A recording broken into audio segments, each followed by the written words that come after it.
Fala, rapaz, como é que vocês estão? Hoje nós vamos falar aí sobre as melhores cartinhas de Cavernas de Ixalan para o Pauper. É uma edição que é standard, então não vai ser daquelas que a gente sempre faz top 10, né? Quando são edições de Masters, de Commanders, de Modern Horizons da vida, né? Que são mais fortes, as comuns. Nessa aqui são cartas mais tranquilas, mas ainda assim a gente tem algumas cartinhas legais. É meio discrepante, né? Porque tem duas, três que são muito boas nessa edição, o resto é. Eu confesso que meu top 5 poderia ser só um top 3. Que o resto é bem. Mas, tipo, vamos falar aí um pouquinho. Eu gosto de falar das cartas mais medíocres. Que às vezes tem espaço de uma ou outra em algum deckzinho específico, né? Mas não são tão. Não chamam tanta atenção como algumas que a gente vai mostrar aí no nosso top 5, né? Que a gente já vai em diante falar. Lembrando também que este vídeo está sendo feito em apoio com a Liga Magic, onde vocês concorrem a 40 bundles dessa edição específica, Cavernas de Ixalan, Cavernas Perdidas, né? Então 40 bundles aí que vocês concorrem. Para concorrer a cada R$100 em compras lá no Marketplace. E se vocês utilizarem o nosso código promocional Guma, lá no finalzinho, ó, lá onde vocês estão prestes a pagar, usando Pix ou boleto, ou enfim, cartão, vocês lá, vem lá embaixo, código promocional, escreve o GUMA, que daí vocês duplicam a chance de ganhar. E isso aí também vai nos dar uma moral bem bacana com a liga. Beleza? Então, boa sorte aí a todo mundo. E agora vamos falar de algumas cartinhas. Como eu ia dizendo, né? A edição aí não é, meu Deus, um... Uau, vai quebrar o Pauper. Tem duas cartas ou três que são bem legais e o resto... Então vamos começar aqui, né? Vamos dar prosseguimento. Temos o Adaptive Gem Guard. 3 genéricas, uma branca, uma criatura artefato, um gnomo. Que pra mim não parece nada com um gnomo, mas talvez... Talvez pra alguém aí é um gnomo. Talvez seja alguma coisa de Azteca ou Inca, que eles chamavam de gnomos, esse tipo de coisa. Mas enfim, né? Porque a gente pensa em gnomo, eu penso em outra coisa, né? Um carinha com chapéu pontudo, mas... Enfim. 3/3, 4 manas, vire 2 artefatos ou criaturas desviradas que você controla, coloca um marcador ++1 nele. E só pode ativar como feitiço. Eu achei ele interessante, ele quase entrou no meu top 5 para vocês terem uma ideia de como o quarto e quinto lugar são bem... Mas tipo, eu achei ele legal porque você num deck de tokens, né, ou até mesmo num Affinity, né, que tem um Affinity com um encantamento lá, que dá ++1 para cada artefato encantamento que você controla. Você tendo os próprios terrenos artefatos, você não tem o que fazer, simplesmente você tem como gastar esses terrenos adicionais para ir crescendo esse boneco, né? Então ele é interessante, o problema é que é 4 manas, né? E como só pode ser ativado como feitiço, então não é algo que tu pode baixar e vai fazendo sempre na end step do teu oponente, né? De maneira surpreender ele. Então se tu baixou ele, tu vai ativar na primeira, se o oponente tem um raio ele vai conseguir matar. Mas ainda assim, né, só um raio ou um removal direto para poder matar de vez. Ele até que é gordo, mas por 4 manas. Talvez se ele fosse 3 manas, 3/3 com essa habilidade, seria tipo bem mais potencial. Mas... Ou se pudesse ativar a qualquer momento, não precisa ser como Sorcery, né? Talvez. Mas enfim, é uma parada legal, né? É diferenciado. É isso que eu também acho que podemos dizer. Temos o Destruction Hammer, uma branca, um equipamento... E a criatura ganha ++1 e paga 3, vira, sacrifica o Hammer, destrói artefato e encantamento. Por equipar 1. É tudo isso, mas como é um artefato de uma habilidade meio diferente, eu quis colocar ele aqui, então não é tão forte, mas tá aí. Se quiser usar como equipamento, dá pra usar. Se quiser usar como destruir, meio como se fosse, sei lá, o Thor jogando o martelo, não sei se seria essa. Dá pra ter o segundo Hammer no deck do Hammer do Modern agora, se o cara quiser. Tem esse Envoy of Oknek Ahau. 2 genéricas, uma branca, uma criatura, um gato. O Advisor é o que mesmo? Esqueci o que é. 3/3, paga 4 uma branca, cria um token /1 de gnomo artefato.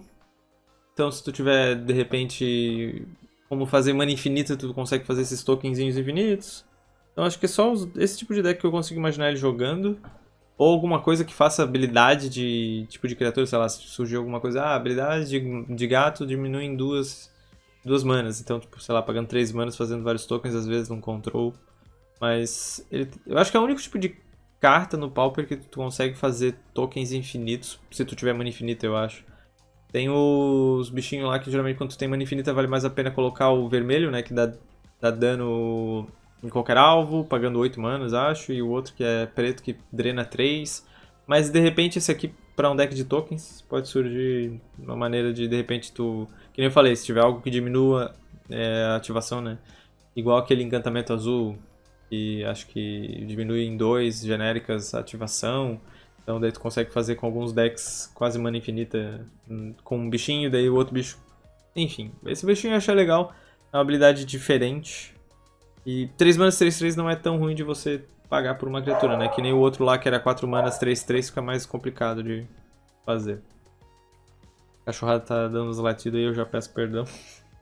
Tem o Family Reunion, que é uma genérica, uma branca e uma instantânea que dá mais 1 para as criaturas que você controla. Então, nessa edição tem bastante coisa com token, pelo jeito, né? Porque a gente viu aqui já 3 cartas com token. Esse aqui precisa de criaturas ou artefatos para fazer ele crescer. Esse aqui dá para ficar fazendo os tokens. Esse aqui dá mais 1 para as criaturas que você controla, ou as criaturas que você controla ganham Hexproof. Então é uma maneira legal de você salvar tanto de um Electric, ou se os bichos são 2/2 de Cannonade, e também de algum alvo, né? De algum removal pontual, como ele dá o Hexproof. Então achei legal, não é absurdo, mas é interessante. Temos aqui já no azul, Cogwork Wrestler, uma azul, 1/2, um gnomo com flash. Ele fazendo assim é muito engraçado. Eu não consigo não rir quando eu vejo o boneco. Tipo, pô, os bracinhos do Popeye dele.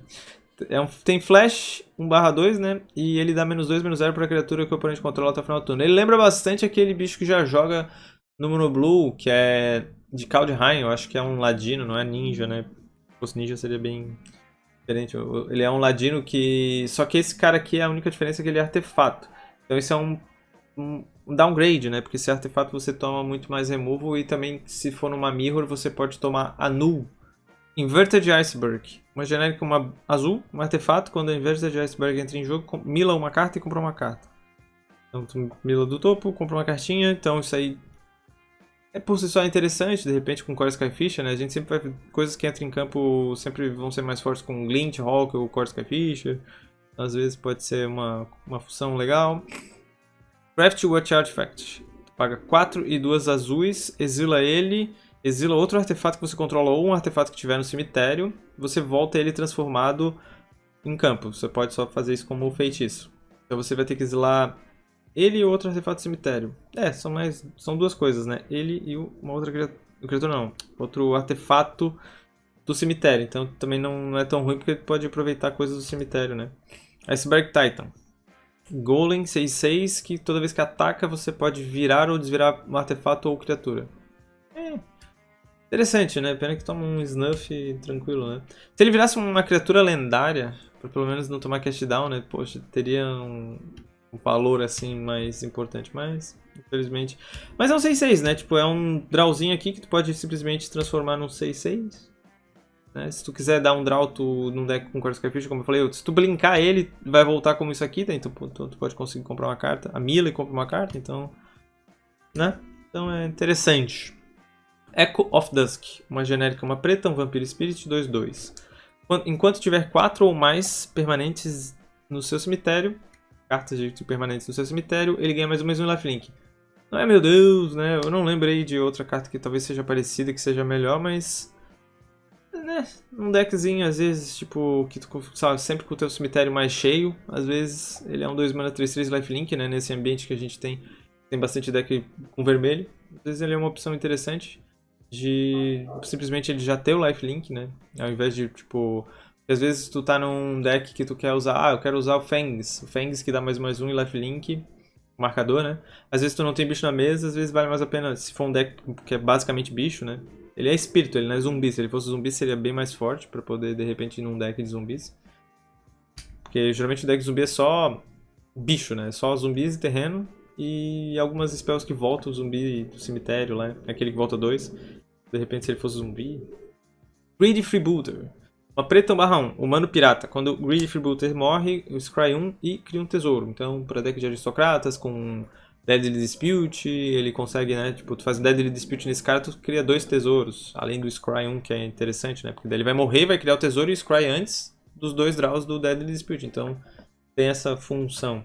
Humano pirata. Pirata acho que não tem tanta coisa que faça... Tem aquela carta que volta uma criatura do cemitério ou volta 2 se for pirata, né, não lembro se acho que é uma mana preta, parecido com aquele de zumbi, né. Skullcap Snail. Então, de repente, pra usar esse aí num deckzinho de aristocratas e pirata, né? Skullcap Snail, uma genérica, uma preta /1, um fungo Snail, acho que é uma lesma fungo. Quando entra em campo, o oponente alvo exila uma carta da sua mão. Até no primeiro momento eu achei ela bem meh, só que daí depois eu pensei assim, não, eu vou falar dela porque eu pesquisei todos os tipos de criaturas que entram em campo que faz o oponente descartar uma carta da mão, e eu pensei, já deve ter uma que entra e faz o oponente descartar uma carta da mão, né? Só que esse eu acho que é o único do Pauper que faz isso. Tem uma que exila o Mesmeric Fiend, que tu olha a mão do oponente e fica exilado embaixo dele, mas se o Mesmeric Fiend morrer, volta pra mão do oponente. E os outros que tem, geralmente faz só o oponente descartar uma carta. E descartar uma carta, às vezes o seu oponente que está jogando de Exume pode se beneficiar disso. Então essa aí exila da mão do oponente. Tu não escolhe, né? Só é o oponente que escolhe qual que ele vai exilar da mão, mas pelo menos exila. Diferente dessas criaturas do tipo ratinho, né? Entra e descarta. Então isso aí vale ressaltar, porque às vezes é importante. Se você for fazer um deck de Blink com ele, você consegue tipo, ir limpando realmente a mão do oponente e o cemitério dele fica vazio. Então não facilita dele fazer Gurmag simplesmente descartando e tu enchendo o cemitério dele ou fazendo exume. Como a gente pode, sei lá, faz isso turno 2, o cara descarta um bichão e daí do nada ele faz segundo land e o exume e tu fica, beleza. Esse aqui não tem como fazer isso. Idol of Deep King, de uma genérica, uma vermelha, é um artefato que tem flash, quando entra em campo dá 2 de dano em qualquer alvo, então é um choque, por 3 manas. Seria bem melhor, estaria no meu top 5 se fosse 2 manas, né, porque 2 manas já seria muito forte, por um negócio que fica na mesa, né? Mas como a gente tem, sei lá, obviamente o raio ou um selo do fogo, mesmo que tenha flash isso aí, e tu tem que pagar 3 manas pra fazer o craft with artifact, pra exilar um artefato do ele, né?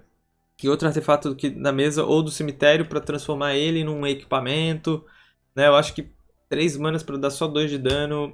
Talvez jogue, mas né, talvez alguma coisa que diminua valores de artefato, aquele bichinho que faz os artefatos que são a menos, mas enfim, né? Ele vira um equipamento que tu pode anexar numa criatura que tu controla, dá mais 2/0.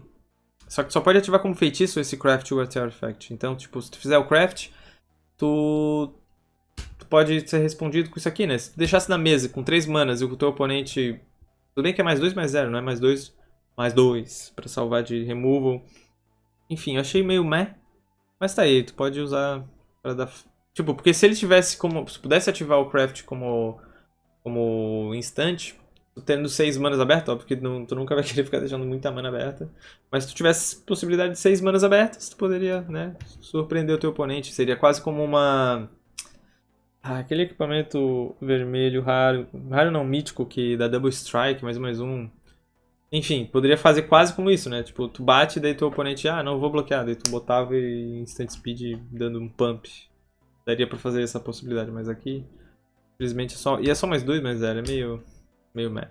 Tectonic Hazard, uma vermelha feitiço. Tectonic Hazard dá 1 de dano em cada oponente e cada criatura que ele controla. Essa é uma versão um pouco piorada do que End of Festivities, mas no Pauper, que não temos ainda, Planinauta, eu vou dar um aspas bem grande, ainda... que a gente sabe, né, como a Wizards em breve vai ter Planinauta Pauper. Ainda é a mesma coisa, porque esse aqui dá 1 de dano em cada criatura que o oponente controla, em cada oponente e cada Planinauta que ele controla. Que eles controlam. Então, tipo, esse aqui é a mesma coisa por enquanto. Então, esse aqui, se tiver caro pra tu comprar, tu consegue usar esse aqui que sai um pouco mais barato. Acho que esse aqui não vai estar cara. Esse aqui joga em outros formatos. Esse aqui joga Legacy, porque dá pra dar dano nos Planinautas além de em outras criaturas. Já no Pauper, esse aqui, por enquanto, faz a mesma coisa. Então, ou se tu quiser usar 4 desse, tu pode usar 8 agora. 8 End of the Festivities. Então, essa aí eu achei legal, vale a pena ressaltar, porque no nosso caso, a princípio é a mesma coisa. Se tu usa 2 End of Festivities no side, tu pode simplesmente substituir por essa aqui. E essa aqui vender pra tu comprar outras cartas, porque essa aqui tava cara, né? Essa aqui com certeza vai ser mais baratinho. Acredito eu. E essa edição aqui é um pouco mais cara porque foi na época da pandemia, então teve, pelo menos no Brasil, a gente teve bem menos cartas, né, pra pegar dessa edição. E não tinha... Por quê? Porque na pandemia não teve tantas lojas abrindo e produtos sendo vendidos. Então essa aqui vai estar barata e essa aqui tu pode revender. Over the Edge, a não ser que tu queira usar 8. Quem for usar 8 no site é porque realmente tá com ódio contra fadas. Over the Edge, uma genérica e uma verde, feitiço. Escolha um. Destruir artefato ou encantamento alvo, então é um Naturalize em Sorcery Speed. ou a criatura que você controla explora e explora de novo, que é basicamente você revela a carta do topo, que é como se fosse um Surveil, né? Se for um terreno... na verdade, Surveil só se ela for uma não terreno, né? Tu revela do topo, se for terreno, bota na mão. Então ela dá um draw se for terreno, e se não for terreno, daí sim, você faz o Surveil. Daí é você deixa no topo ou você bota no cemitério.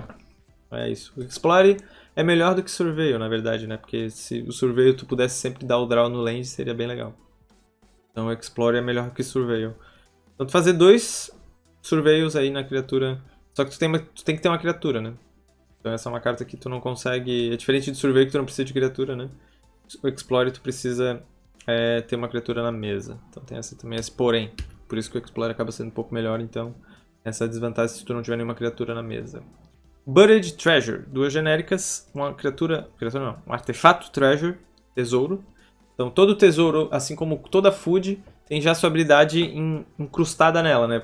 Tesouro, o que ele tem de habilidade? Vira, sacrifica, adiciona uma mana de qualquer cor. Então essa habilidade já fica... Se é uma criatura do tipo tesouro, ela já tem essa habilidade. Sacrifica, vira um tesouro. Isso aqui não é uma criatura, mas se fosse uma criatura, né? Que nem o biscoito, que é uma criatura comida. Ele já tem ali, paga 2, vira, sacrifica e ganha 3 de vida. No outro caso, o tesouro adiciona mana de qualquer cor. E ele tem essa habilidade aqui que é um Cascade. É um Cascade. Acho que quase todos estão no mesmo custo, né? Se tu paga 5 manas, o Discover é 5. Se tu paga 4 manas, o Discover geralmente é 4. Pelas cartas que eu pesquisei era isso. E o que é o Discover, né? Tu paga 5, exila o Buried Treasure from your graveyard. Então tu pode milar ele, tu pode jogar do cemitério. Isso é interessante para algum deck que mila, né? Que self-mill. Discover 5, ativa apenas como feitiço.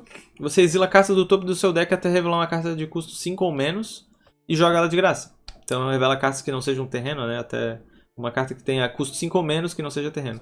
Então é um Cascade. Basicamente, né? Tipo, fizeram um Cascade e esse aqui no caso você só pode ativar como feitiço. Ó, exila a carta do topo do seu deck até revelar uma non-land card de mana 5 ou menos. Jogue sem pagar o seu custo.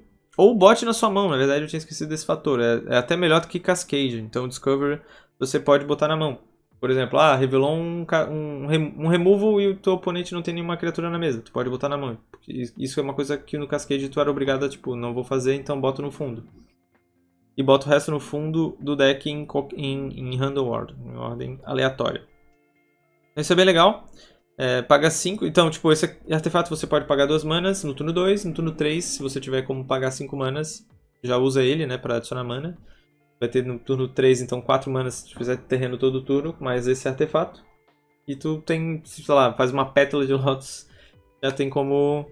Ah não, porque tu vai usar ele pra adicionar mana, sacrifica, ele vai estar no cemitério, né. E se tu tiver um deck self-mill, tu consegue usar ele do grave, então tu não perde tanto valor com ele. E Discover 5. Discover 5. Promising Vein. Esse terreno aqui é parecido com aquele de Senhor dos Anéis, né? Ele é um terreno que adiciona um incolor, mas tu pode pagar um e virar ele, sacrificar e buscar um terreno básico e colocar em campo virado. Em banco. Então é mais uma opção para quem caso não consiga ter aquele terreninho. Não é tão bom, mas... vale a pena só ressaltar, porque daí esse aqui é do tipo Cave, né? Então às vezes pode ter coisas que, por ser do tipo Cave, te ajudam. Então é só por isso, essa é a diferença dele em relação àquele do Senhor dos Anéis. Mas esse aqui eu achei legal, essa habilidade, né? Discover 5. A gente vai já mostrar um pouco mais aí sobre esse Discover 5. Então vamos agora falar das que eu achei melhores, né? Essas são as OKs. Mas agora vamos mostrar aqui as top 5.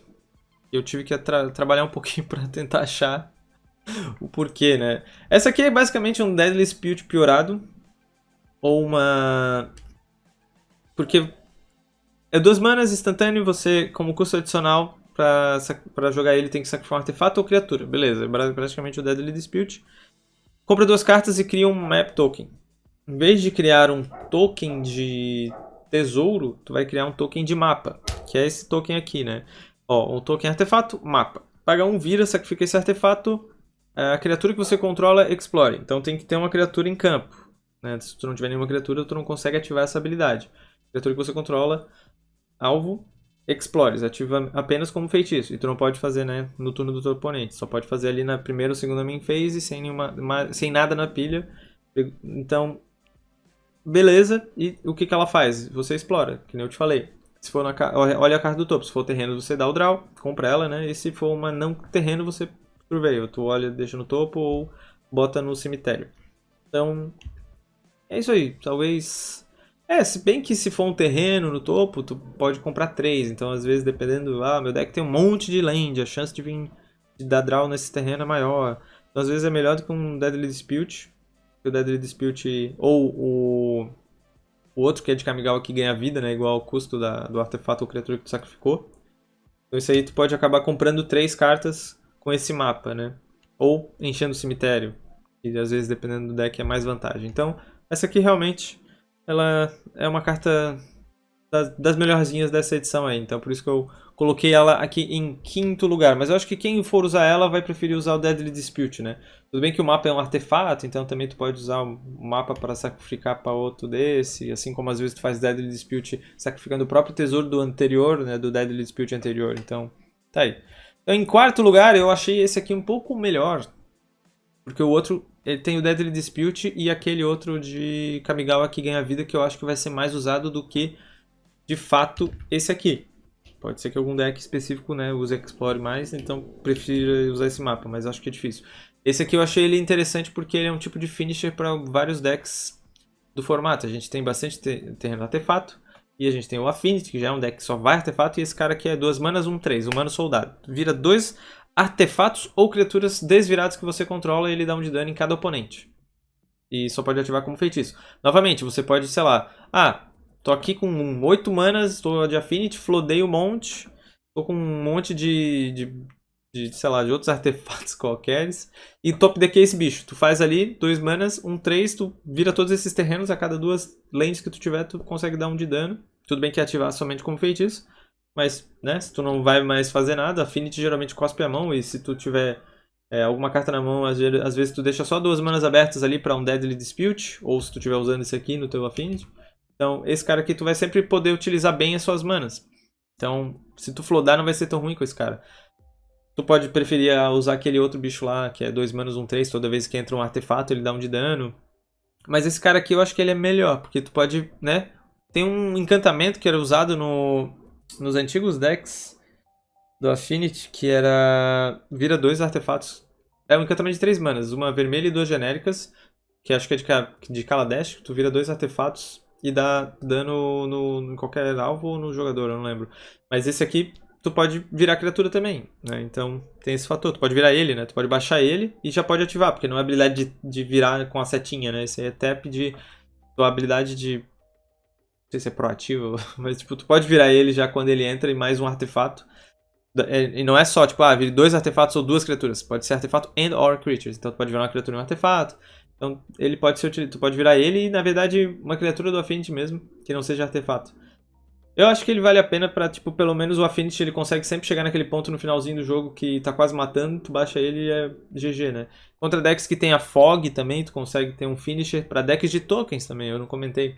Decks de tokens, esse aí pode ser uma maneira ótima de você ganhar de Fogs. Porque tu faz ele e beleza, se resolveu, tu vira todos os teus bichinhos. Óbvio que se tu ativou a primeira vez, né, tu vai estar com a prioridade para ativar a primeira vez se teu oponente der um raio nele, tu não consegue responder ativando de novo. Isso é a única desvantagem, já que ele morre para um possível raio do seu oponente, cast down, etc, né, mas se ele ficar na mesa e você for ativando, no próximo turno é quase GG, principalmente nesses decks aí, Affinity ou Boros Tokens, né, que geralmente é Boros os tokens pro vermelho, né, ou talvez Gru, de repente, um Gru Tokens ali, com aqueles negócios de fazer fungo.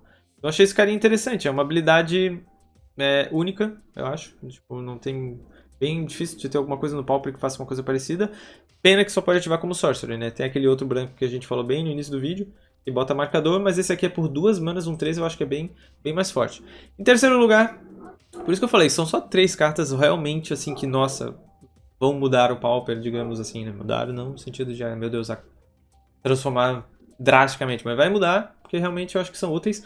E em terceiro lugar eu botei esses aqui, né, esses terrenos, as 5 cores, porque são a mesma coisa, só que de cor diferente, e são cavernas. Terrenos cave, que são os Hidden Volcano, Hidden Nursery, Hidden Necropolis e Hidden Courtyard.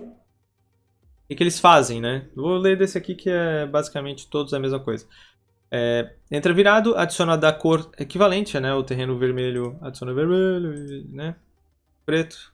Aqui, ó, 4 genéricas, uma preta. Para cada cor é a mesma coisa.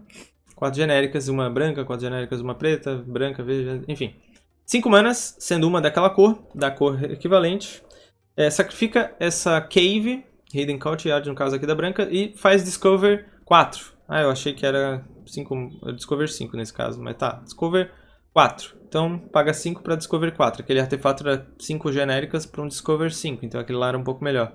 Ou não, né? Dependendo do teu deck, tu quer realmente só castar algo que seja de custo 4 ou menos, né? Igual aqueles decks de Cascade do Modern, né? Que tu faz, por exemplo, Living End, a carta é custo 0, daí o teu deck inteiro é 3 ou custa tudo 3 ou mais para não ter que pegar naquele Cascade, né? Então ativa apenas como feitiço nesse caso, esse é um outro porém. Exila a carta do topo até revelar uma non-land que custe 4 ou menos. O Cascade, né? O famoso Cascade. Casta sem pagar o custo de mana e você pode castar sem pagar o seu custo de mana ou botar na sua mão, né? Então, como eu tinha comentado antes, é um Cascade melhorado, porque você não precisa ser obrigado a jogar aquela mágica. Se tu revelar um raio, tu não é obrigado também a dar o raio na cara do teu oponente. Pode simplesmente, não, eu prefiro botar aqui na minha mão pra usar de uma maneira melhor depois. Ou um cast down sem nenhum bicho na mesa, tu pode depois, quando bota na mão e joga depois, em vez de ter que ser obrigado a botar no fundo do baralho se não tiver nenhuma criatura que você queira usar. Ou possa usar. Então, isso aí são terrenos que são muito mais úteis aí, né? Porque, tipo, tudo bem, tem aqueles terrenos que dão um draw, né? Que tu pode sacrificar pra comprar carta, mas você jogar uma mágica de graça, eu acho que, né? Ainda mais, por exemplo, em decks que você use Crop Rotation, busca essa Hidden Nursery, você tem uma spell ali, Floodei, já tô com um monte de Crop Rotation aqui, draw morto. Não, tu busca a Hidden Nursery, no late game tu faz esse Cascade aí, né? Ela entra virada, então tu não consegue fazer crop e deixar ela em pé. Se ela entrasse em pé, meu Deus, né? Nos decks de Tron Monogreen, por exemplo, né? Tu faz 1 milhão de mana, crop rotation, busca essa land e daí depois faz ainda um cascade, né? Tipo, o crop rotation vira basicamente um cascade 4. Ia ser bem da hora, mas a não ser que tu tenha uma maneira de desvirar, mas tu vai ter que fazer na end step e daí no seu turno desvira e faz. Ou faz e daí só no próximo turno tu consegue castar essa spell aí de custo 4. Mas é isso, achei bem interessante. Se tu tiver maneiras de ficar voltando land do cemitério, né? Sei lá, com low on effects, né? Tipo, Life from the Low é uma carta que não é pauper, mas tipo, coisas que volta terrenos do cemitério tem essa possibilidade de ficar sempre tendo mais spells. Então, de repente, quem sabe surge um deck no pauper estilo agro-low, né? Que existia aí no Legacy e no Modern, voltando terrenos que jogam spells ou que compram cartas e etc. Então, agora em segundo lugar, pra mim, é essa aqui, ó. Nem mostrei a Hidden Cataract. Tá aí, azul. Eu achei que que eu tava não queria mostrar antes a segundo lugar, né? Mas é aqui, ó. Goblin Tomb Raider. Tomb Raider. Eu falo Tomb Raider às vezes, né? Quando eu vou jogar o jogo do Play 1 lá, o Tomb Raider, mas é Tomb Raider, né? O Goblin Tomb Raider. Uma vermelha, 1/2, um Goblin pirata. Enquanto você controlar um artefato, ele ganha +1/+0 e tem ímpeto. Então todo mundo tá falando, meu Deus, é o Goblin Guide do Pauper. E sem o drawback de tu dar terreno pro teu oponente, né? Então se você fizer Great Furnace, que é o terreno artefato vermelho, e ele, tu tem um 2/2 ímpeto, né? Então, tá aí, esse bicho aí é bem forte. No Mono Red com o Dota já vai os artefatos, já vai as Great Furnace. Então às vezes você fazendo... Mesmo que tu faça ele turno 1, turno 2, você achou lá pode ser, sei lá, às vezes achou uma pedrinha, né? Uma Chromatic Star. Não sei se eles estão usando Chromatic Star, acho que não. Acho que estão usando o Synthesizer, né? Tu faz turno 2, uma segunda montanha, um Synthesizer e outro desse. Tu já bate com os dois 4 de dano, né? Então não é problemático. Nossa, fiz o turno 1, montanha ele. Nossa, que ruim. Não. Tipo, ele é 1/2 que vai ficar logo o 2/2, que já é suficientemente bom pra agrar contra o teu oponente, né? E tu vai ter bastante artefatos, então é mais um brinquedinho, como dizem, né? Pro Mono Red. Muito forte. Eu acho a Swift Spear o melhor, mas ele ainda assim ele é forte. Swift Spear eu acho muito mais forte, na verdade, porque tipo o fator de tu dar 2 de dano na Swift Spear na esperança que ela vai morrer, porque se qualquer spell que o teu oponente faz, ela já fica 2/3, né? Então, ainda assim não vai substituir ela. Mas talvez substitua outras criaturas que jogam no deck, ou fazer de repente uma versão mais voltada para ser bichões, né? Sei lá. De repente o Red Deck Wings utiliza ele, daí coloca os terrenos artefato, né? Pra poder ter ele com ímpeto, né? Os Red Deck Wings geralmente é um monte de bichinho 2 mana 2/2 ímpeto, ou 1 mana 2/2. Esse aqui pelo menos, se tu tiver a Great Furnace ou alguns outros artefatos, ele já entra batendo forte. E é pirata, né? Às vezes vai que tem alguma coisa aí de, né, as criaturas piratas aí daqui a pouco estão... Ele não morre pra Cannonade, é verdade. Outro fator importante, pessoal. Ele não morre pra Cannonade, quase que eu esqueci de falar, ele é pirata. Então tem que usar o Dragon Breath pra poder lidar contra os decks de tipo Red Deck Wings da vida, né? Mas tá aí, ele é muito forte, mas pra mim ainda não é o melhor. Pra mim a melhor carta desta edição, inclusive meu amigo tava de boa aqui, né? Do nada meu amigo me mandou um print e falou, acabou o Pauper. Eu falei, porra, calma. Aí eu vi essa carta e falei, caralho, mano. Realmente, Titan Blade. Uma genérica, uma preta artefato. Quando entra em campo, cada oponente sacrifica uma criatura. Basicamente um Chainer que fica na mesa, tá ligado? Um Glint Hawk e Core Skyfisher, isso aqui tu fica reutilizando. E só isso aí eu já seria muito forte. Mas ainda tem essa habilidade, né? Tem o Craft with Creature. A maioria das coisas é Craft with Artifact. Ou Craft with várias coisas. Mas esse aqui é Creature. Então, Craft com criatura. 4 genéricos, uma preta. Exila esse artefato e exila uma criatura que eu controlo ou uma criatura no meu cemitério, que é uma coisa bem mais fácil de fazer do que artefatos, né? Criatura é quase... Tipo, artefato quase todo deck tem, mas criatura todo deck tem. Sei lá, tirando Turbo Fog, tá ligado? Todo deck tem criatura, então no cemitério vai ter, consegue mais facilmente fazer, né?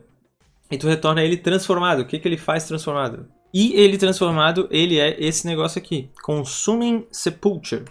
Um artefato que no início da sua manutenção, cada oponente perde 1 de vida e você ganha 1 de vida. Ou seja, ele já entra como um removal, depois você flipa ele, na verdade você remove, ele volta flipado como um finisher. Então você, meu Deus, e tu pode fazer isso, né, com vários dele. Então imagina 2, 3 desses na mesa, todo turno drenando 3 de vida, ou às vezes conseguir botar os 4, drenando 4 de vida. E se você tiver Core Skyfish, um Glint Hawk, fazer todo aquele shenanigans louco, né, ficar voltando pra mão, você recasta ele como o outro lado, né, você recasta ele como ele sendo o sacrifica criatura. Então tem essa possibilidade. Tudo bem que é 5 manas pra flipar ele, né, não é tão fácil, mas como um finisher nos decks que no Pauper a gente acaba ficando com bastante terreno na mesa, a gente não é um formato que fica com poucos terrenos, né, tirando mono red, mas o jogo vai delongando. Isso aqui tu consegue deixar ele sendo esse finisher, como eu falei, em múltiplos, né, você vai ter essa grande vantagem. Além de você poder ficar reutilizando como um editor. Então acaba beneficiando contra Boggles, contra decks de Terror, né? Tu vai matar um Gurmag, um Terror. Então Orzhov e Marduz, esses decks assim vão ter um brinquedinho também interessante para poder se beneficiar. E esse aí pra mim é muito mais forte. Eu acho que esses 3 aqui, como eu falei antes, né? Esses 3, esse bicho aqui, o Blade e o Hidden, as cataratas aqui, né? Essas Hidden, na verdade, são bem mais fortes. Esse aqui, como eu falei, eu tive que tentar encaixar aqui, mas nesse vídeo praticamente seria um top 3, né? Tô até enganando vocês aí dizendo que é um top 5, mas é até de um top 3. Tudo bem que no início do vídeo eu falei, né? Edição de Standard geralmente são menos cartas, mas por exemplo, como é o Eldraine, acho que o Eldraine não tem tanta coisa, mas teve a ilha lá, né, que bota a instantâneo feitiço no topo, esqueci o nome. O terreno lá que é do tipo ilha, né. Então, no Standard geralmente é meio discrepante, né, ou é uma coisa absurda, ou uma ou duas, e o resto é tudo bem meio crepe, assim, né, mas tipo, dá pra brincar um pouco com essa carta aqui, ou com essa, e com as outras que eu falei, né. Então tá aí. Em primeiro lugar pra mim é o Titan Blade. Espero que vocês tenham gostado desse vídeo. Se vocês gostaram, se aprenderam ou entenderam alguma coisa nova aí. Espero que eu tenha ajudado aí vocês. Na minha explicação do Cascade aqui ficou meio estranha, mas tipo, a maioria das coisas geralmente tu paga um custo maior ou igual ao Cascade que tu vai fazer, né? O Cascade, que na verdade é um Discover, né? Discover, daí até é melhor, porque você pode botar na mão se você não tiver como utilizar. E essa cartinha aqui que é bem legal. Tem um grilo aqui, espero que não esteja pegando muito no áudio, mas é isso. Vou ficando por aqui, espero que vocês tenham se divertido. Também lembrando aí vocês para utilizarem o nosso Código promocional GUMA para duplicar aí a chance de vocês ganharem. Entrem lá no site da Liga para vocês poderem comprar produtos no Marketplace e concorram aí a esses 40 bandos. Boa sorte a todo mundo que participar e também valeu por nos dar essa moral. Vou ficando por aqui, um grande abraço e falou! Joguem Pauper aí, aproveitem. Algumas cartinhas novas pra gente poder se divertir neste formato. E até a próxima.